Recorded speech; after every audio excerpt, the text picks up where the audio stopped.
people to travel. Prof, earlier on you said about properly educated. Correct. Do you think the education system as it is in Africa, generally, is it failing young people? There's a problem with our education system across the board. I have traveled and I'm familiar with the education systems of many African countries. And what has happened over the years is that we have acquired obsession with degrees, but we don't ask ourselves what is the content of the degrees that we are issuing. If you permit me, yes, many African countries say that agriculture is the backbone of our economy. But what a weak backbone it is in many African countries. If you go to the universities, what kind of things are they teaching their graduates of agriculture? If you look at a country such as China, for example, in the area of aquaculture, they are producing over a third of their fish from fish ponds. Are we doing that? If you look at a number of African countries, they are still importing poultry from countries such as Brazil.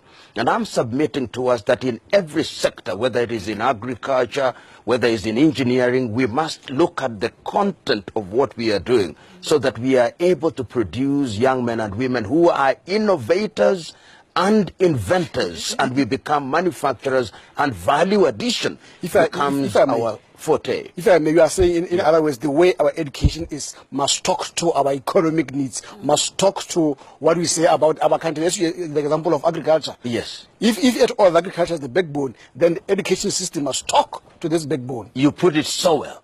That is what I'm saying. Because look at the education system that we inherited from the erstwhile colonizers. It was meant to produce Africans who would work as civil servants. And there is a large sense in which we have carried on that kind of education system without much interrogation. Going forward, we must ask ourselves at the University of Botswana, how many patents have you acquired in any given year in terms of creation, if it is food science technology? I was in an aircraft which is an African airline. The butter is from Denmark. How I wish that the butter... African airline in Africa. How I wish that the butter was from Botswana, that the beef was from Botswana, that the coffee was from Kenya, the cocoa was from Ghana or Cote d'Ivoire. Because when we talk about these things, it means that every sachet of sugar that I'm consuming, if it is produced in Zambia, it creates employment. And you asked a question which must be answered. Yes, yes. Do the young men and women in Botswana know about the opportunities in People to travel.